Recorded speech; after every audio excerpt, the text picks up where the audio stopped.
MedSupp sales can be pretty cut and dry, but there's some scenarios that can come up that could really derail an appointment at the kitchen table.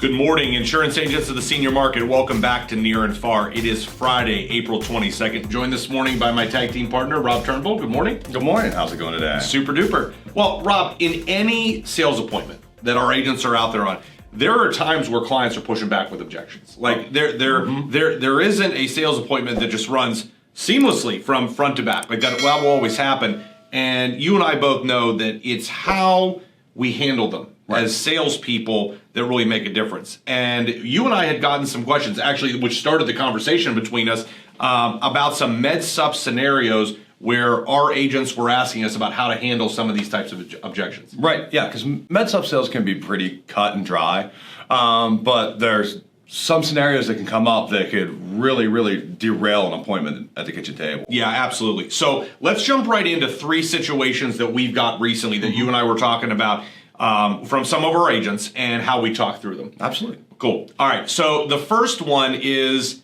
the AARP question, which is kind of interesting because this is one that we've been fielding, probably since 2008, and we hear about more than any other, which kind of makes some sense because AARP is the most dominant player in the Medicare Supplement market. Yeah. So, Rob, agents are telling us at some appointments that they're receiving pushback from some clients, not all, not a lot, but some, about whether or not the client agrees politically with the AARP. Oh, absolutely. And since 1 out of every 3 MedSupps that are getting written are an AARP, I mean, this has probably the highest likelihood of coming up when you're talking to consumers. Yeah, I remember when Congress was debating the ACA, and that there was that whole big push towards we're passing Obamacare, we're getting this done, and AARP filed like a brief or made a statement in support of the Affordable Care Act and what the Obama administration was trying to do. And I remember there being videos online of like people burning their AARP cards. Like it was like, we're having a bonfire at the Walmart and everybody get over here and toss your AARP cards in. We're going to burn them. Like it was crazy that there are still people that talk about that. Oh, absolutely. And the one of the big things we run into, how do you counter that? How do you look at that? And because that's a pretty strong response, we'll say, to a particular brand. Yeah. So I think back when we started talking about this particular item for this show, I thought all those videos were out there, and all of our agents are saying we're in trouble. We're not going to be able to sell this product. No one's going to buy it. The 2 years following the passage of the ACA were the 2 biggest sales years we ever had with the AARP Medicare Supplement product. Like our agents were writing that plan at a higher rate then than ever. Right. Like right afterwards. And like to me, when an agent poses that question to me, I'm interested to see how you tell an agent to handle it too. For me, when I get that, I'll say to the agent, hey, listen, you may have some people that are so dialed in to I totally can't stand AARP and what they stand for, which I don't know why they would, because AARP is just trying to improve the lives of retired people. But I would say, hey, how much are your principals worth? Right.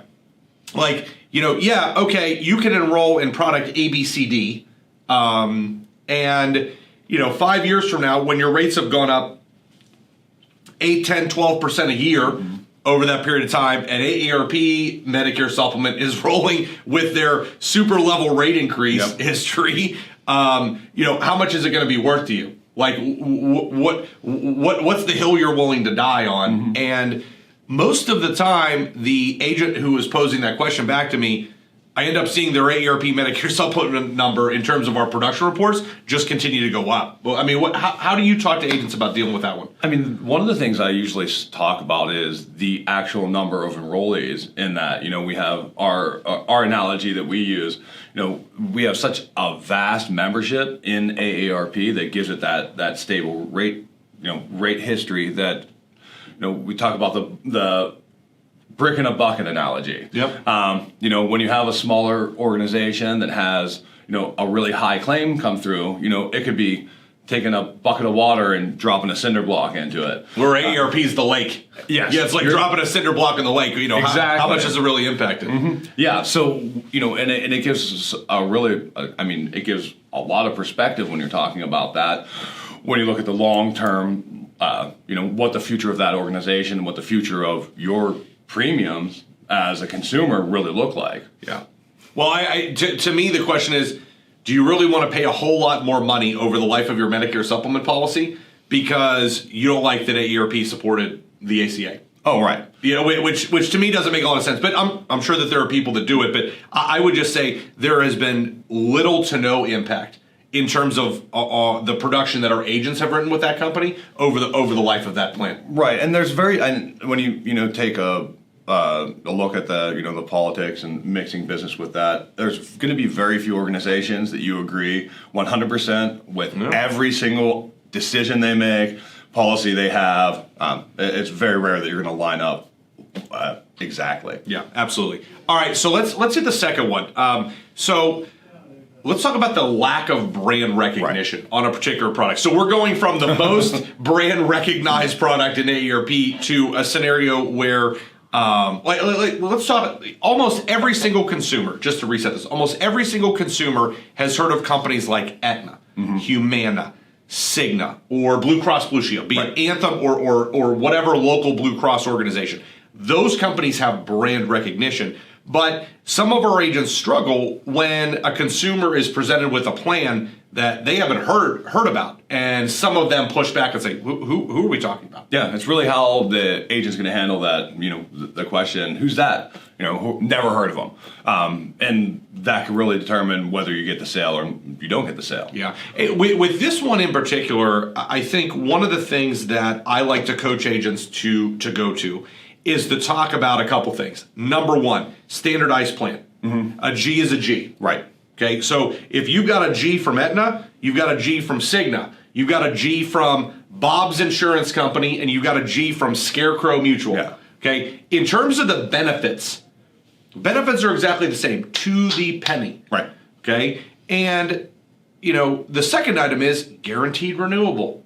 You pay your premiums and you continue to be on that product. Now, sometimes I think brand can come into play when people are talking about, what's the financial health of the carrier? What do we think that this is going to do in terms of rate increases? But, honestly, I have never seen a trend where, quote unquote, lesser known companies have any higher propensity for double-digit rate increases than an Aetna, a Cigna, a Humana, a Blue Cross Blue Shield. And I think a lot of that really comes from, even though the product itself, the Medicare Supplement product itself, is something that might not be as well known, they're going to have really strong financial backers. You're going to have companies like Swiss Re who's getting involved in this particular space, and that type of clout. You got Berkshire Hathaway on the product. Yeah, those are really, really well-known companies, but the product itself is the name you don't recognize. Yeah, well, and that's a really good point. So take Lumico, for example, okay?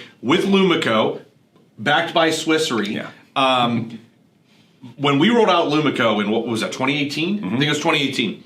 No one had ever heard of Lumico. They're like, who's Lumico? And then we've said to agents, they're backed by Swiss Re. Well, some agents knew, okay, Swiss Re, largest reinsurer, but guaranteed consumers are like, reinsurance? I don't even know what you're talking about. Like, that's kind of an off-topic, kind of thought process there. But over time, Lumico's built brand presence. Yes. But when they first rolled out, they're like, Lumico, I don't even know who this is. And Swiss Re, like, what's reinsurance and all of that? But, that's usually the way I coach agents to talk about is, listen, benefits are standardized. Every single one of these plans from benefit perspective going to pay the same. It's guaranteed renewable. You pay your premiums. They can't get rid of your coverage. Right. What's your priority? Is it premium? Is it brand? Right. And one of the questions I've asked, I've asked to consumers at the kitchen table and talked to agents about is, how do you know that brand name? Like, are you aware of it because television ads and radio ads, and you're getting pop-ups on Facebook and all this stuff, is that really where you're getting to know that company? Because all that stuff isn't free. That money comes from somewhere, and generally television marketing. It's coming from the consumer's preview that they're paying. Right, exactly. So you're paying to know about your own product, where I'm telling you about it, and that's how you can know about it, and that's a lot different exchange there. Yeah. Well, think about this too. When you and I started driving, had anyone heard of Geico? No one had heard of Geico until they came up with a lizard. Yeah. And they had, oh, hello, I'm a little lizard. I'm talking about car insurance. Makes so much sense. A lizard talking about car insurance.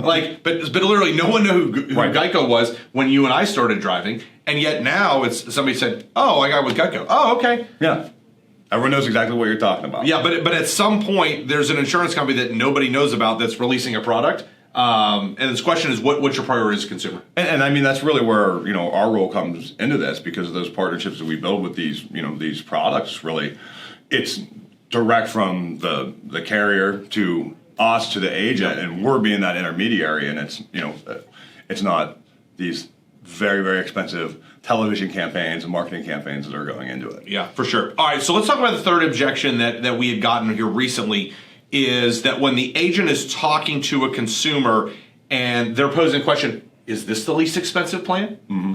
So, maybe an agent has a level of comfort with a carrier. So, let's take an example. We got Bob, okay? Mm-hmm. And maybe in Bob's market, Bob's really comfortable with Aetna. Right. And Aetna is maybe fourth or fifth in that area on CSG. Got strong rates, but they're not at the floor. Right. And that's pretty common for, if you're utilizing something like that, like quoted, and for, a consumer to ask you, is this the best rate? And, how you answer that question can really, pose a struggle. Yeah. Well, one of the things that I've coached agents on, particular to this, is two things. The first thing I've said to agents are, if a consumer is pushing you on, is this the cheapest rate that's available? Mm-hmm. Ask them the question, who do you have your car insurance with? Yeah. And get what their answer is. Maybe they say Geico with the lizard. Maybe they say State Farm. Maybe it's, hey, I saw Flow on TV and I enrolled in Progressive, or whatever. Maybe they're doing the discount double check for State Farm. I don't know. But ask them, who do you have your car insurance with? Right. Get the answer and say, is that the cheapest rate available? Mm-hmm. How often are you shopping that? Or is it that you talk to your property casualty agent and they said, this is a good style of coverage, here's the premium, this makes sense, do you want to enroll in it? And you took it. But most people, maybe there are some, but I don't think most people are shopping their car insurance every 6 months to be like, is this the best rate available? That's one of the ways that I'll coach on that. Right, they're trying to find what's best for them. Maybe they do have a house and multiple cars and a boat and a motorcycle, or all these different things. And for some reason or another, maybe it's their the loan that they have on their car, that they want to make sure that it's paid off if they get into an accident. And those little tiny pieces of that, knowing that, is really what they're shopping, not so much price. Yeah, and here's the interesting thing is, I know that the last time I shot my car insurance, because again, this is the example that I try to tell agents to hone in on, just from a mental perspective, is I remember the last time I talked to my agent about my auto insurance, which was maybe like a year and a half, 2 years ago. We switched because there were some changes on the premium, and I was adding teenage drivers, and it's like, okay, maybe you need to find something a little bit different. But I said to the agent, okay, I said, I've not heard of this company before. Mm-hmm. And they said, we write like half of our premium with this company. I'm sure you never heard of them, but they do a really good job. If you're in an accident, you'll be satisfied with the service. Right. I was like, okay. And if you think about like using your auto insurance, like if I feel good about my agent telling me you'll be happy about how they handle your business, hopefully, like how often do you need to make a claim on your auto insurance versus you got a Medicare Supplement policy that you're potentially using, multiple times per year, hopefully not multiple times a month, but you're going to be utilizing that a whole lot cleaner. And yet if your agent says to you, yeah, this isn't the cheapest product, but I feel really good about how they handle their business. There are some people who are like, well, I need something that's $3 cheaper. Yeah. But they're not doing the same on their auto. Right. Yeah, it makes a lot of sense. And I mean, that's always a viable point when we talk about, is this the right plan for me? It might not be the cheapest plan on the market, but sometimes you get what you pay for. You're going to, if you pay, a little bit higher of a premium for something that is, a product that has better customer service, because like you said, you're making these claims, and if you do have an issue, which generally you're not going to, optimistically, how is it handled? Is it handled well? If there's something with your billing or something like that you need to get resolved, you don't want to have to be making multiple phone calls and be on the phone for a long time on hold. No one wants that. You want your issue taken care of right then and there, and you're done. Yeah, I know that there are some agents who absolutely view Medicare Supplement as a commodity, where it's just like, whatever the cheapest rate is, I don't care what carrier it is. They'll search CSG every other month, every 60 days. Okay, what is the cheapest rate on most of the scenarios that I write? Because, some agents are super focused T65. Others are dealing with a lot more consumers, 68 to 74, whatever. So different agents, different, kind of demographic pools. But every 60 days they're searching. If there's like a new carrier that pops up, got to get that one. Where others are really trying to prioritize, hey, I really like this particular company. I understand they're not the cheapest. Maybe they're $5 off the cheapest rate with the group of people in the geographic area I usually write. But I feel really good that if I've got a problem, I can get it fixed. Right. But different agents kind of look at that differently. Oh, absolutely. And I think another thing to consider, when the agent's talking to consumer is really what their, the long-term goals are. Maybe they have, what the financial outlook of that company looks like over the long time, because the thing we say all the time is it's not if your premiums are going to go up, it's when. It's when. And if that's with every company. That's everyone. Yeah, no one's immune to that. Like exactly. there has not been an insurance company that has gone 5 years without a rate increase on their Medicare Supplement block. No, it's not possible. Right, absolutely. And if you're in a situation where maybe you're waiting to get on a Medicare and a supplement to get a knee replacement or a hip replacement, that's going to disqualify you from choosing a different plan through underwriting. At least for a couple years. Right, for a couple years. Yeah. So you want to make sure that during that couple of years, you're not going to see some type of huge rate spike. And, some of the companies that come in at very, very bare bones, they're going to go up sooner than later. Yeah, well, it happens to everybody. So, all right, well, this has been a great discussion. Thanks a lot, Rob. Hey, thanks for having me. Yeah, so we will be back with you on Monday, April 25th, bright and early at 7 a.m. This has been Rob. I'm Bill. This has been Near and Far. We'll be back with you on Monday.